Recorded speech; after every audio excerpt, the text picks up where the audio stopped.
Doctor صاحب بھائی، یہ جو امریکہ نے کل کیا وینزویلا میں، اسے آپ کس نظر سے دیکھتے ہیں، اور کیا یہ میسج جائے گا پوری ورلڈ میں؟ اور آپ جیسے جو اوپینین میکرز ہیں ان کی دانش میں کیا آپ گائیڈ کر سکتے ہیں اس سارے مدعے پہ؟ جی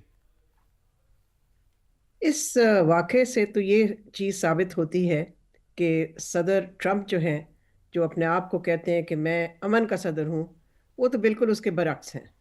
رائٹ۔ آپ دیکھیں کہ انہوں نے بالکل انٹرنیشنل لاء کی خلاف ورزی کرتے ہوئے وہاں پر حملہ کیا، وینزویلا پہ، اور پھر وینزویلا کے لیڈر کو پکڑ کے لے گئے امریکہ، جہاں پر ان کا ٹرائل ہوگا۔ تو اس سے تو پھر یہی بات سامنے آتی ہے کہ امریکہ جو ہے وہ ملٹری فورس استعمال کرنے کو تیار ہوتا ہے جب بھی اس کی منمانی نہیں ہوتی۔ تو اب ٹھیک۔ ہم نے دیکھنا یہ ہے کہ رد عمل کیا آتا ہے بین الاقوامی کمیونٹی سے۔ لیکن دیکھیں، یہ جو ٹرمپ نے کیا، اس کی بہت طویل تاریخ بھی ہے اس حوالے سے کہ امریکہ نے ہمیشہ ساؤتھ امریکہ میں، لیٹن امریکہ میں آرمڈ انٹرونشنز کی ہیں۔ پچھلے ایک سینچری سے پتہ نہیں 40 سے زیادہ دفعہ وہ مختلف ملکوں کی سوورنٹی کو وائلیٹ کرتے ہوئے انہوں نے یا انویڈ کیا ہے، یا وہاں کی حکومتوں کو گرایا ہے، یا ان کے لیڈرز کو اسیسنیٹ کیا ہے۔ ٹھیک۔ تو یہ تو بہت ہی ایک لمبا، آپ کہہ سکتے ہیں کہ لمبی ٹریڈیشن رہی ہے، افسوسناک ٹریڈیشن ہے، ایک امپیریل ٹریڈیشن ہے۔ لیکن یہ ایک حقیقت ہے کہ یہ آپ کے سامنے ہے کہ ٹرمپ نے وہی کیا جو پچھلے پتہ نہیں کتنے سالوں سے ہوتا آ رہا ہے، یا ڈیکیڈ سے، یا ایک سینچری سے۔ تو بہت ہی، یعنی کہ میں سمجھتی ہوں کہ دھچکا لگا ہے اس سے ایک انٹرنیشنل جو بھی کچھ رہ بھی گیا ہے انٹرنیشنل آرڈر ٹھیک۔ کا، ٹھیک۔ ورلڈ آرڈر کا، اس کو فردر انہوں نے نقصان پہنچایا ہے۔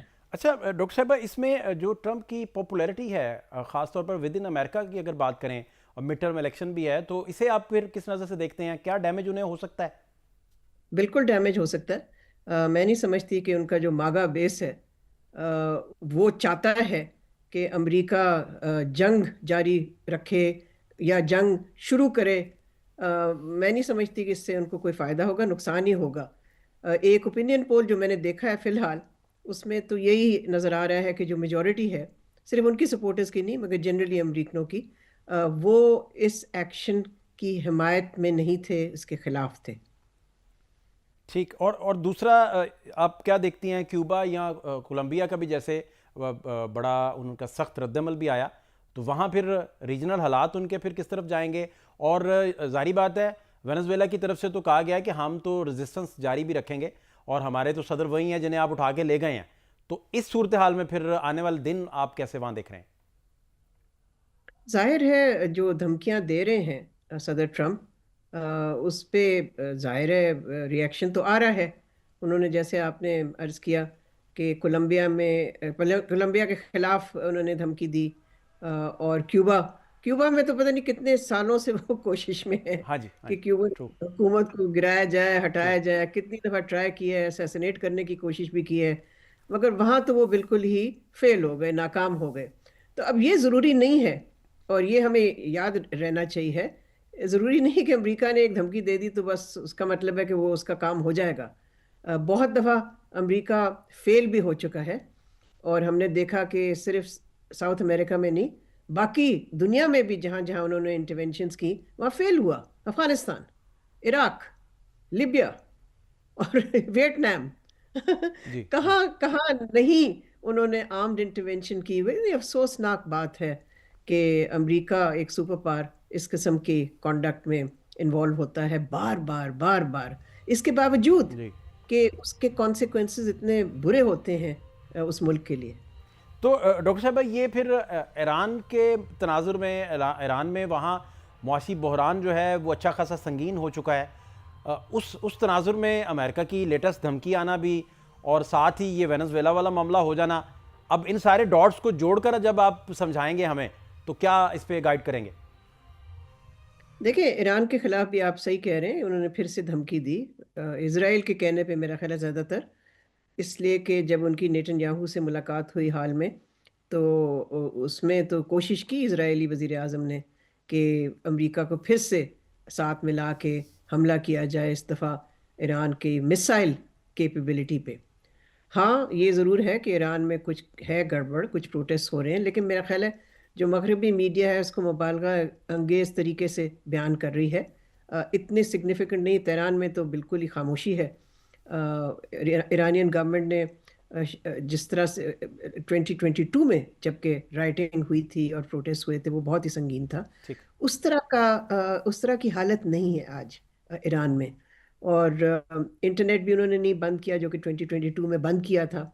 تو میں سمجھتی ہوں کہ یہ کہنا آسان ہے کہ اب ہم پھر سے جائیں گے ایران پہ حملہ کریں گے، ان کی میسائل کیپیبلٹی تباہ کریں گے، لیکن اگر ان کا پہلا حملہ اتنا کامیاب ہوتا تو پھر سے حملہ کرنے کی کیا ضرورت ہے؟ ٹھیک۔ اچھا ڈاکٹر صاحب، آخری بات جو آپ سے سمجھنا چاہ رہے ہیں، یہ آپ انٹرنیشنل جریدے اٹھائیں یا میڈیا پڑھیں یا دیکھیں تو وہ بہت سارے لوگ وہاں جو معدنیات کے ذخائر ہیں، تیل، باقی چیزیں، ان کی بات، ان کا حوالہ دیتے بھی دکھائی دیتے ہیں۔ بہت سارے لوگ کہتے ہیں کہ امریکہ جب ان سارے معاملات میں بہت ساری حد تک انڈیپینڈنٹ بھی ہے تو اصل مدعا یہ تھا کہ وہاں وہ اپنے ریجن میں باقی اثر و رسوخ کو بالکل مائنس کرنے کے لیے یہ اقدامات اٹھا رہا ہے۔ آپ کی نظر میں ایگزیکٹلی امریکہ کے یہ اس قدم اٹھانے کی وجہ کیا ہے ایگزیکٹلی؟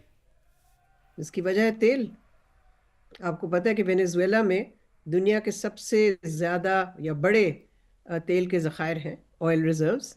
اور پھر ٹرمپ نے خود بھی کہہ دیا جب اس نے پریس کانفرنس کی کل اور یہ سارا بتایا کہ جی انہوں نے امریکن ایکشن کیا ہوا اور اس کا نتیجہ کیا ہوا، تو ساتھ ساتھ یہ بھی کہا کہ ہم چلائیں گے وینیزویلا کو، یعنی کہ ہم قابض ہو جائیں گے اس پہ۔ اور یہ بھی کہا کہ تیل بھی ہم وہاں سے آئل کمپنیز میں بھیجوں گا اور ان کا تیل جو ہے وہ بھی ہم لے لیں گے۔ تو یہ کمال ہے، یعنی کہ آج کے دن 2026 میں اس قسم کی باتیں ہو رہی ہیں اور اس قسم کے سٹیٹمنٹس آ رہے ہیں اور اس قسم کے ایکشنز لے رہا ہے۔ میں سمجھتی ہوں کہ امریکہ کی جو سٹینڈنگ ہے دنیا میں وہ بہت ہی کمزور ہوگی۔ میں نہیں سمجھتی کہ لوگ آل اوور دا ورلڈ، میرا خیال ہے امریکہ کے اندر بھی لوگ پریشان ہوں گے کہ ان کا صدر کر کیا رہا ہے۔ بہت شکریہ جی، ڈاکٹر ملیحہ لودھی صاحبہ ہمارے ساتھ موجود تھیں۔ شارٹ بریک ایک پروگرام میں شامل کریں گے، ہمارے ساتھ رہیے۔